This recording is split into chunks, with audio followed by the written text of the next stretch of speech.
Great stuff, thank you. Good morning, everybody. Thank you to Central Capital for the invite. I'm just going to take 5-10 minutes to set the scene for the UK economy. You've picked a particularly interesting morning, thank you. One of my busiest days of the year, with a spring statement up at lunchtime, some inflation data out this morning, both of which on the fiscal side and the monetary side will have big ramifications for where interest rates move, both in terms of policy rates, but also in bond yields, and then passing through to the credit markets. So if you like, what I'll do is I'll set the scene for how I think those moving parts in the UK operate. I'm not going to be tone deaf to events in the global economy. Anybody who does UK macro has to be saliently aware that we are 3% of the global economy. We don't make prices. As Rachel Reeves will try and make clear, and I'll go into the sort of the attributation of blame because I'm sure you want to know. But part of the repair job she's having to do on the public finances is not of her own making. Some of it certainly is, but part of it is because global bond yields have responded to tariff threats, concerns over global economic growth, global governance, ongoing wars in the Middle East and in Ukraine. So to some extent, as I say, global economic forces will shape the picture for the public finances and of course for offered interest rates. But what is specific to the UK and what are the moving parts that we see as we go through the year? Well, let's get today out of the way. Today, in terms of the spring statement, is something of a repair job. The Treasury didn't want to do this. They wanted to make it a once-a-year fiscal event. They're trying to badge today as a minor fiscal event, which of course tees up the major fiscal event in November, but also a spending review in June, on the 11th of June. So actually there's quite a lot of fiscal events. But today is about repairing what had been £9.9 billion worth of headroom. Sounds like a lot of money versus the government's fiscal targets. £9.9 billion actually is just 1% of public spending. So because the economy has slowed, partly because of employer NICs, partly because of global events, partly because the government spent most of its first 4 months in power talking down the economy, which wasn't particularly smart, all of that means that headroom is gone. So the welfare savings that have been trailed in recent days are designed to rebuild some of that headroom. The departmental savings are designed to rebuild some of that headroom. It all feels a bit George Osborne 2010, doesn't it, in terms of, I have no doubt the media will present this as an austerity budget. I mean, look at the current opinion polls. The only camp this appears to favour, actually it's two camps, it looks like Reform and the Greens are benefiting from this, of the electorate largely seeing two sides of the same economic coin. I wouldn't necessarily disagree with that, honestly. You can change the people at the top, but the arithmetic of an ageing population is unavoidable. When I started my career as an economist, there were 1.5 million people aged over 80 in the UK. Unless Pamela Liberum have other ideas, when I end my career, which I'm hoping is still a few years hence, there will be about 7 million people aged over 80 in the UK. We think about the demography and the impact that has on the Japanese economy, the South Korean economy, the Chinese economy, the Italian economy. It's no different, it's slightly less acute, but it's no different in terms of the trend in the UK. And if you want to maintain public spending, which is a triple lock pension, NHS free at the point of use, that becomes expensive. So the fiscal path for gilts, having to issue about £300 billion worth of gilts this year, partly refinancing, partly new issuance, means the yields, I think, in this environment remain pretty elevated. The Bank of England will try and lean into that, try and bring down the front end of the curve. We'll talk, I think, in the panel about interest rate cuts and the likelihood of them later in the year. But that brings us to the second data point, which we've already had this morning, which is inflation. While it was encouraging news, 2.8 versus 3% last month, this is the calm before the storm. Let's not kid ourselves. Anybody running a business knows that there are some big cost increases coming in the next few weeks. Employer NICs, business rates relief, council tax, the energy price cap. I could go on, but there's some pretty big inflationary forces coming through.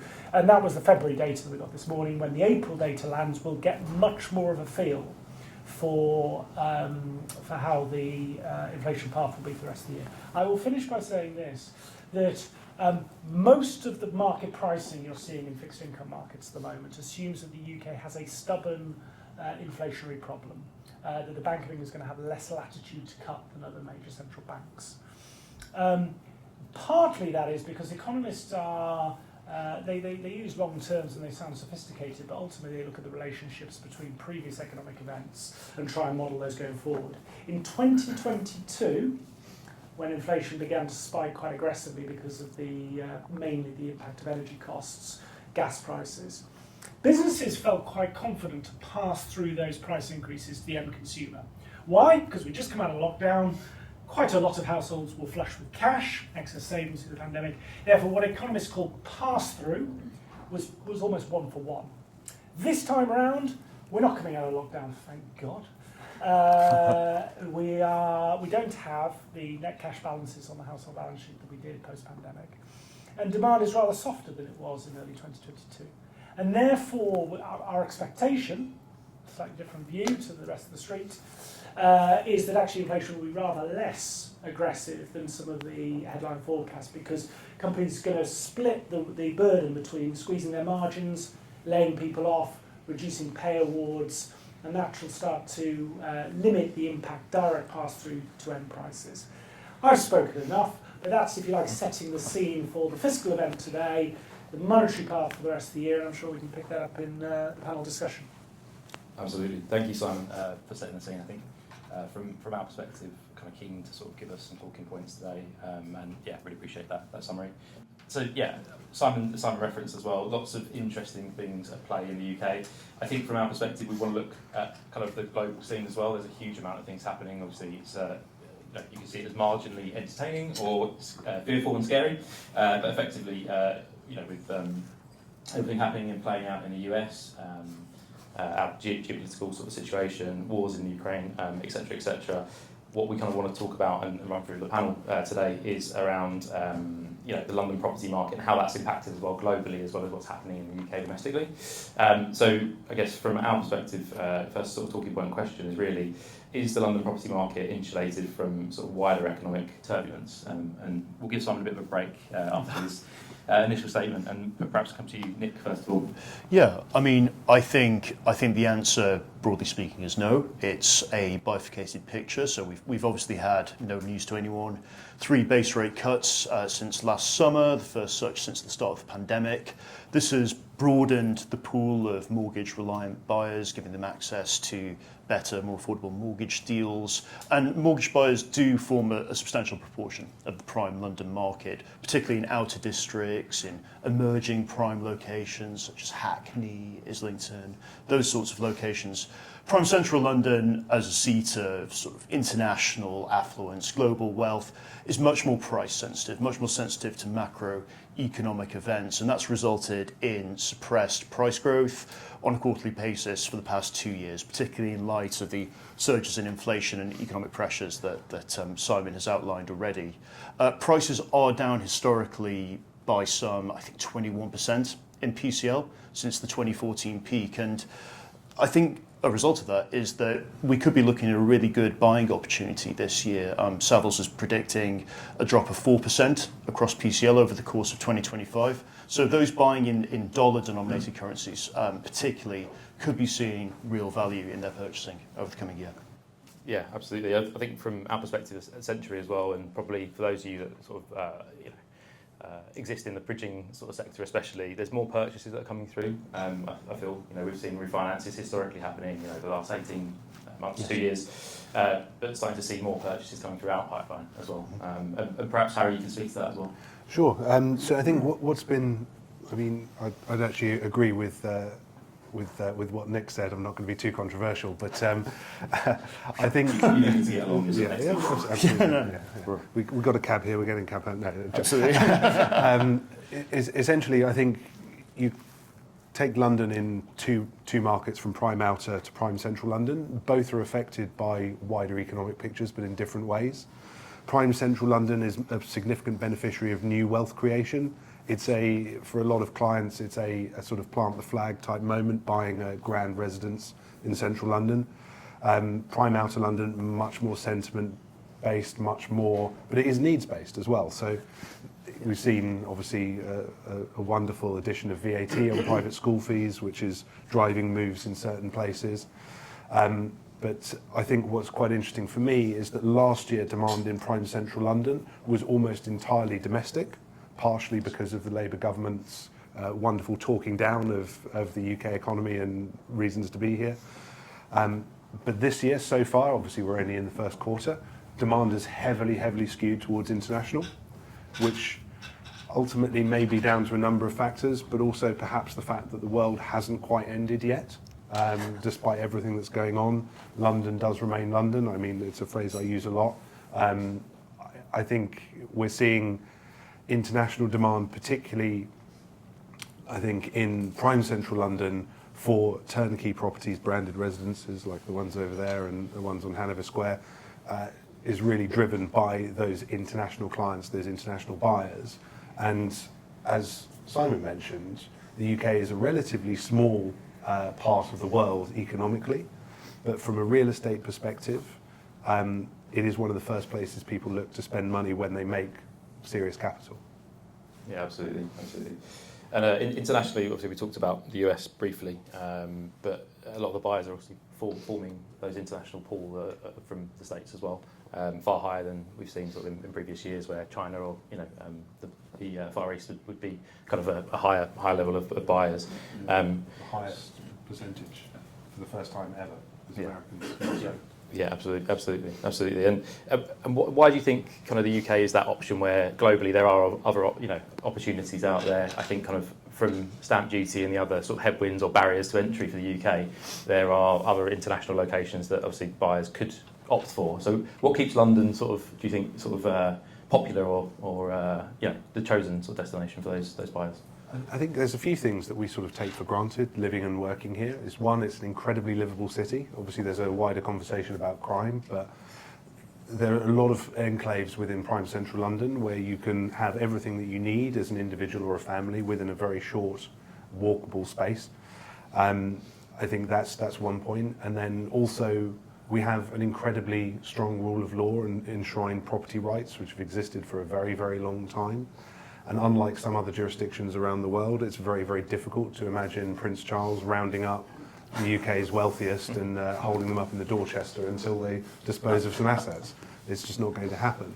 And these are things that we don't even think about, but we exist within this framework, and it's incredibly appealing for clients elsewhere in the world to buy into that as a concept. I completely agree. I mean, there are certain perennial factors. English as a lingua franca, London, albeit less so in recent years, but as a traditional financial centre in Western Europe, preferable time zones for doing business, great cultural opportunities, world-renowned education, and a rule of law, as Harry says, that is consistent and fair, and also, yeah, I think those are the key factors.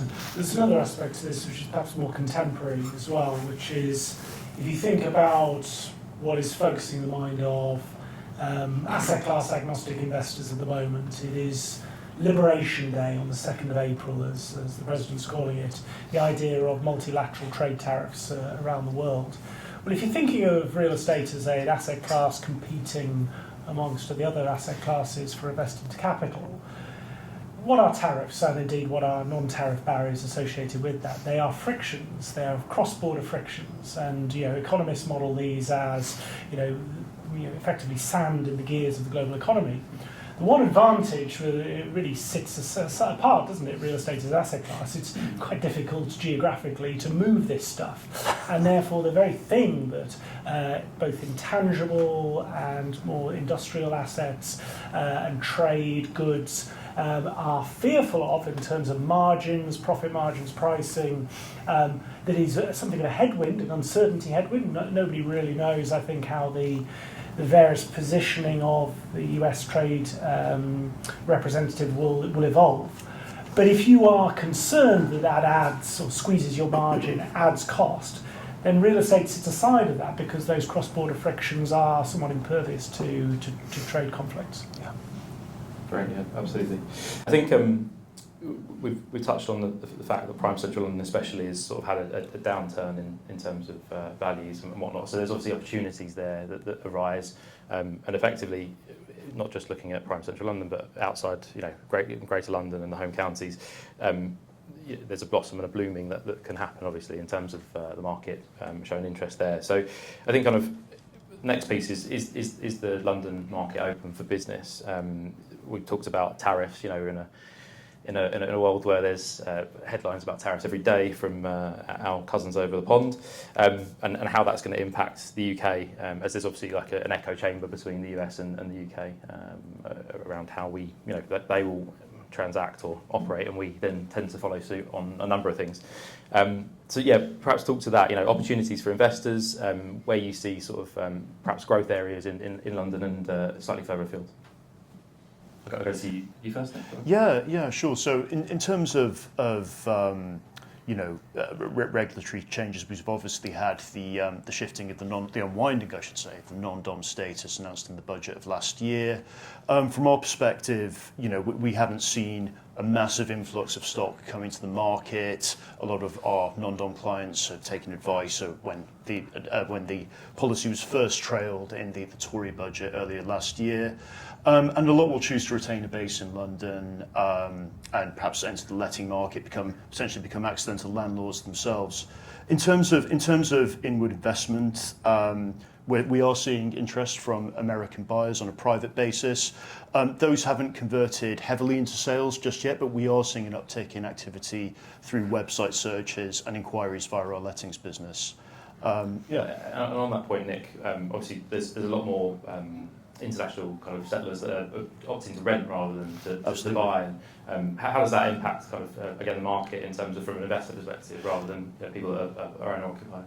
Yeah, I mean this is something I have slightly less visibility on, to be honest. But we are seeing a lot of demand from international relocators, primarily needs-based outer London districts. That's really driving rental price growth and demand in those locations. So think of your Barneses, again I mentioned Hackney, places like that, but smaller units where families can move and relocate on a shorter term basis, and that's providing real value to buy-to-let investors. So.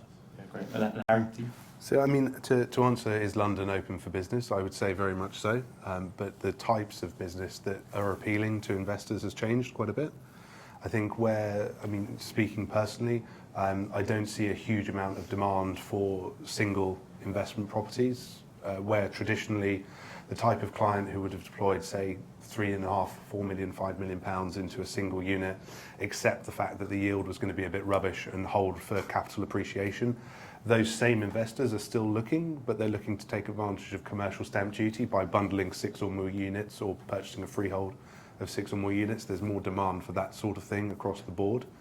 Ultimately, from family offices and private individuals, as well as more institutional capital, there is a real focus on the living sectors across the UK.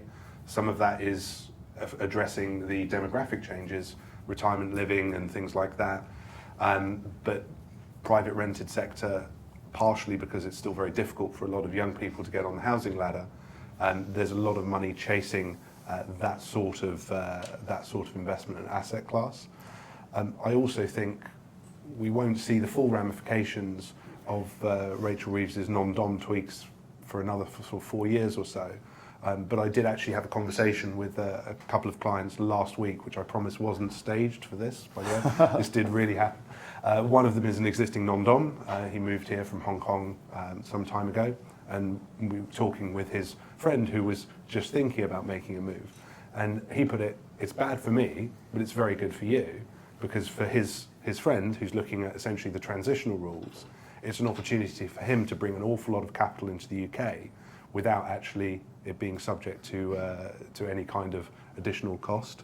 So that individual is looking at a short-term deployment and resiting of assets. I mean, he has his own reasons for doing so, but there are opportunities to service that part of the market as well.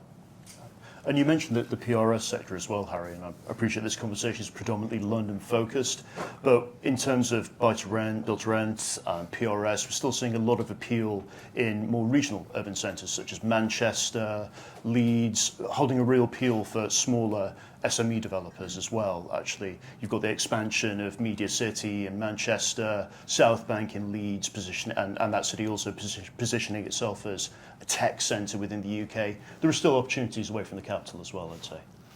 Good stuff. Brilliant. Thank you.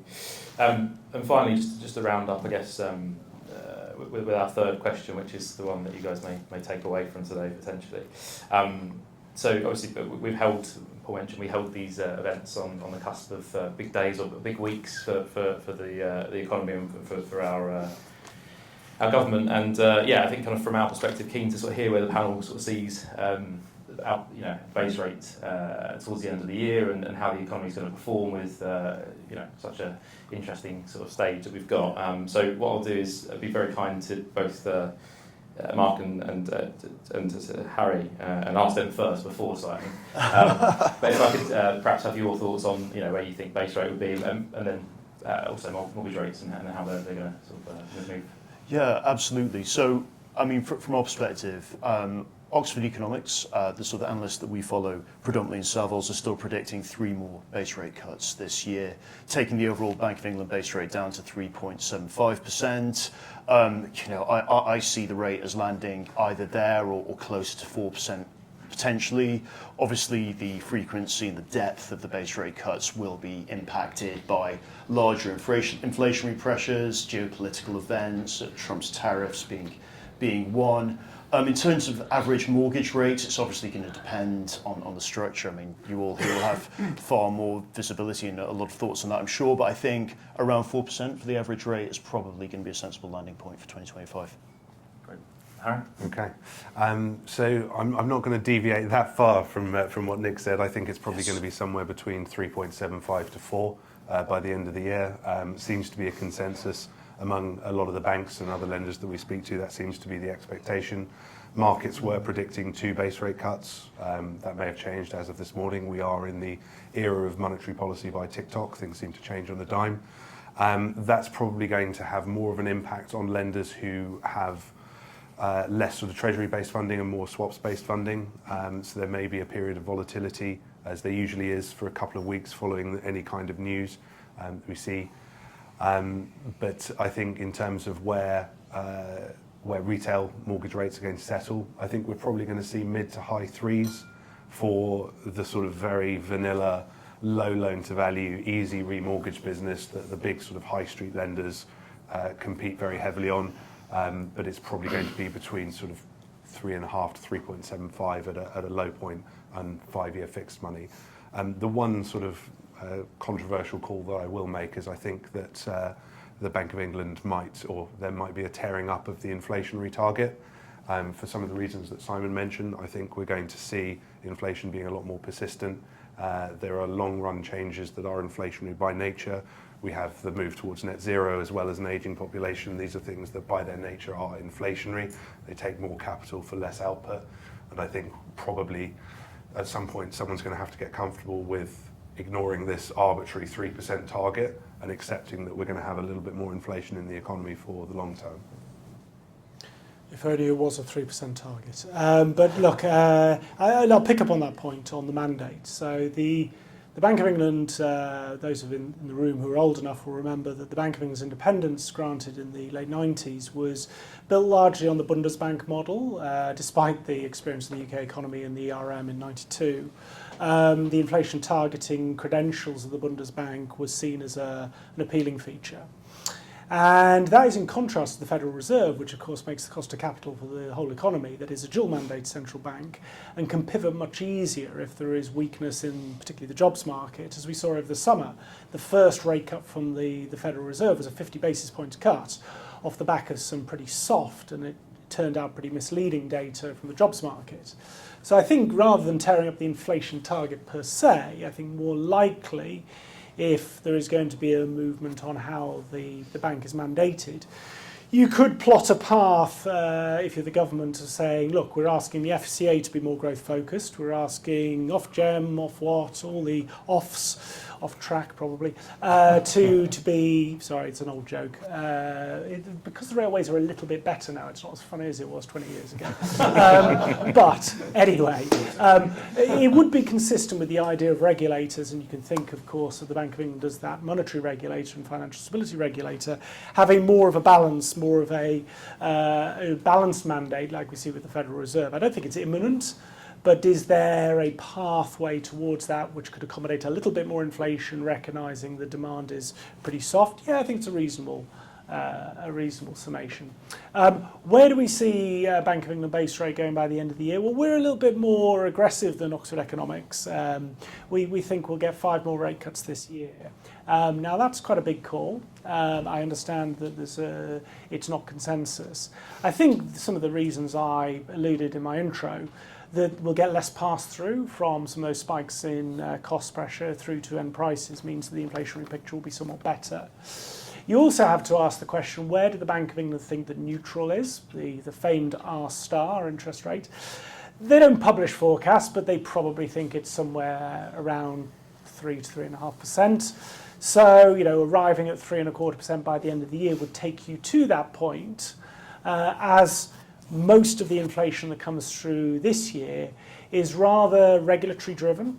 If you plot wages, which of course is the element that people say, well, you can't possibly cut interest rates because wages are rising at almost 6%. If you plot wage inflation versus the salary of the individuals getting that wage inflation, there's almost a perfect negative correlation, i.e. low paid people are getting the high pay awards, people in accommodation and food services currently getting 10%, people in finance and insurance currently getting negative 2% on the median annual earnings. What does that tell me? It tells me that almost all the wage pressure at the moment is not demand conditions, the type of thing the bank should care about if they're intellectually confident enough to care about this stuff, but it's regulated pay, it's national living wage, it's differentials between the 6.7% that's coming this April and those differentials just above. Therefore, if you're confident, if you're intellectually confident in your model, and I hope Andrew Bailey is, I'm not convinced, but I hope he is, you would say, look, I can see through this period because this isn't telling me demand is too hot. I don't think anybody really looks at the UK economy and goes, demand is too hot. And therefore, we don't need to crush financial conditions in the way that base rate at this kind of higher rate does. So, look, that's my model. I always say to my research colleagues, you can be consensus or irrelevant, or you can be non-consensus and interesting. I like to be non-consensus, and I think the balance of risk is perhaps more towards faster rate cuts than the market expects for those reasons. Yeah, that's really useful. And the second layer to that, I guess, is do you see those 5 base rate cuts happening, evenly spread across the year, or how do you see those? No, May will be the next rate cut in my view, and then you'll have to wait till August for the next one, which I think is where Oxford Economics are. I think they are May, August, November, so each quarter. By contrast, the ECB, the European Central Bank, had already done a pivot towards a meeting-by-meeting schedule, and there are 4 meetings in the second half of the year. I think, if my model is right, you start to get data by midsummer that suggests, yes, there was an initial spike as a result of council tax, business rates, all the costs we know, but actually underlying pricing power of a lot of companies is not there, and therefore price setting softens quite considerably. Again, if you're intellectually confident enough on the MPC, you should be saying, I can see through that, underlying price pressure is quite weak, I can be confident cutting rates in the last 4 meetings of the year. We'll see whether they do it. Great, perfect. Look, thanks very much for your insights from the panel and for your guys' attention as well. Really, really appreciate it. Want to open up to the floor for any questions. Paul, I think you had an initial question. Would you like to start? Yeah, Paul Mumford. Just on the question of interest rates, we're sitting here with UK rates at 4.5%, European rates at 2.5%. Before Liz Truss' package of measures in 2023, British and European rates were largely parallel. How much do you think that delta between 4.5 and 2.5 is down to the Liz Truss package? And do you think that was well timed back in 2023? Thank you for the question, Paul. Yeah. So I don't think Liz Truss was wrong in her diagnosis of the UK economy.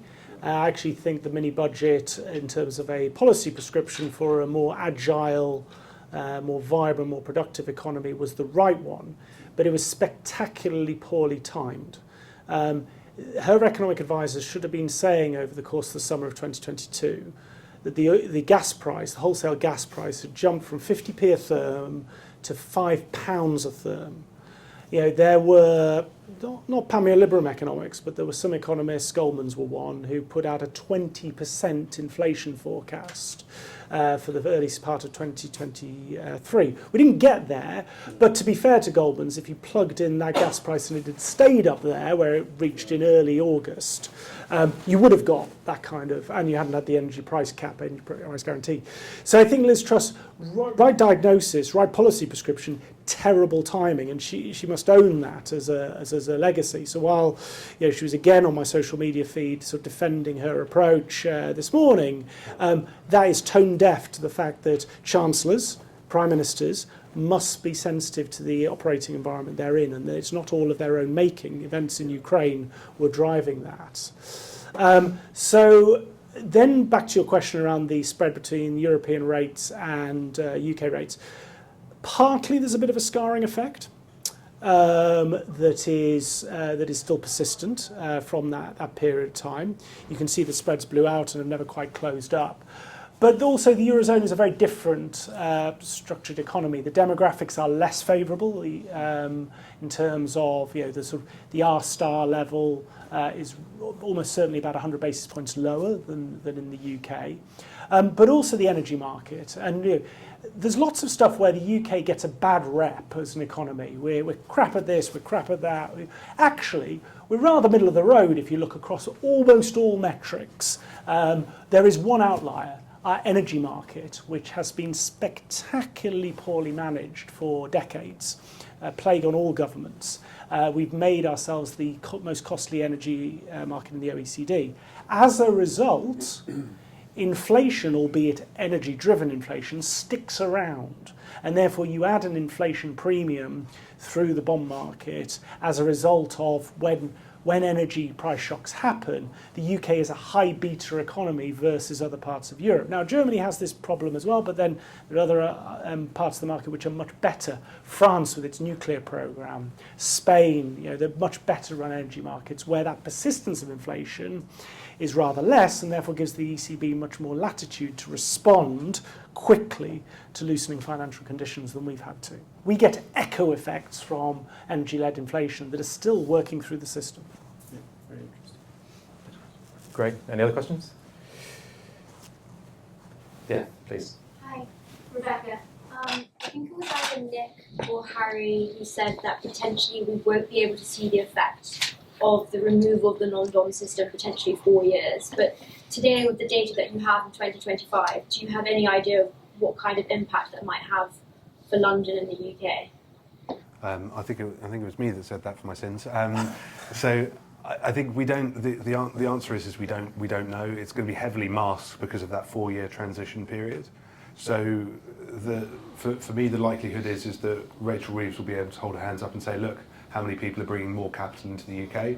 It will mask those leaving, because there are people leaving. There are still people coming in, but it's going to be heavily masked by that 4-year period. So when we have that sort of cliff edge in 2029, that's going to be when we actually see the real impact of that policy, because it just won't become apparent until then. It will then be stark, the difference in tax take from any lost non-doms if they're not made up in full through the transitional arrangements. I think that makes sense, Harry, and a lot of non-doms will have been based in London on that basis for quite some time. They will have built a life here. I think there's a strong sense that a lot of individuals will seek to keep some kind of base in the UK, whether that's renting or any other arrangement. So yeah, it'd be interesting to see though what the long-term figures are, and we need more time to assess those. Absolutely. I mean, there's sensationalist reports around millionaires leaving the UK and a lot of wealth, exiting the UK at the moment. So, yeah, great question. Thank you very much. Monique? So just on that, with the high net worth individuals leaving the UK apparently, can you please tell me where exactly are they going? Depends who you speak to, is the honest answer. Dubai is a big beneficiary, but I do feel there's perhaps a lot more noise about Dubai than any other jurisdiction. But in real terms, a lot of the serious money moving to Italy and Switzerland as well. Italy's sort of flat tax regime is a very attractive one, coupled with good quality of life and a sort of much sort of more easy to understand jurisdiction, perhaps. Anecdotally, the pounds per square foot in Milan is now reaching Manhattan levels, if not exceeding, such as demand for prime property. So, it can be impacted by there's not a huge amount of supply. So, I would say those are probably the three areas that are most talked about. Spain obviously has a golden visa scheme which is now ended. Portugal as well. These are all jurisdictions that stand to benefit. Whether long-term people will relocate indefinitely is also very difficult to say. Okay, thank you. Thanks, Monique. Sorry, just to flip that question. Hi, Akash. You're in reverse engineering now. Who's bringing in? I think it was Nick or Harry that had said money's coming in. Who's actually investing from international bases into the UK for prime London real estate? Where are you seeing the most amount of inquiries? So, personally, see demand from US residents. Interestingly enough, we talk about the end of the non-dom regime being catastrophic. The US has always had you're going to be taxed by the IRS no matter where you are in the world if you're a US green card holder. US demand is whether it translates into transactions is yet to be seen, but there's a lot of interest. I think I have a couple of transactions at the moment that are going through for American nationals. Hong Kong seems to be a persistent market that sees demand. I imagine we will also see the return of the Middle Eastern buyers every summer that we normally do, but again, those buyers are not looking at ever relocating here for more. These are sort of fourth, fifth home buyers. They're not looking at becoming res non-dom. That was never something that was ever appealing to them. So I'd say that's where I'm seeing the most demand at the moment. Yeah, I'd sort of echo what Harry was saying without being boring. I mean, America consistently, for the past 3 years, has accounted for about 14% of our buyers in PCL. Western Europe is probably the strongest one nationality of those moving to the UK. From an investment point of view, talking to colleagues, we see a lot of interest from the Far East still in UK investment property. I was talking to a colleague the other day who was speaking to a Japanese financial institution who had commissioned a piece looking at UK as an investment proposition per se from a real estate perspective. So there is activity, there's still demand. So yeah, those classic locations, Western Europe, North America, Far East. Can I ask one more question? Of course you can. Again for Simon, do you think politics is going to move back to the right? And do you think that'll have a positive effect on London real estate? And after your comment, I'd also like to ask one of our guests here, Mr. Nick Candy, who's treasurer of the Reform Party, whether he thinks a move to the right in politics will be good for London real estate. Maybe I could ask you, Nick, would you have to answer that question? Yeah? I came late, so apologies, but very interesting what you're saying, especially on energy. Energy is one of the biggest problems for our whole country, and we are more expensive than almost anywhere in the world, which is terrible. And then we've got Ed Miliband trying to take net zero, which is a disaster. The whole world's gone right and we've gone left, and for 4 years we're going to have a Labour government. But we had 14 years of a Tory government, and they were probably more left than Tony Blair's government. So you can say right or left, but it depends where the Prime Minister sees it. I think this will be a one-term government.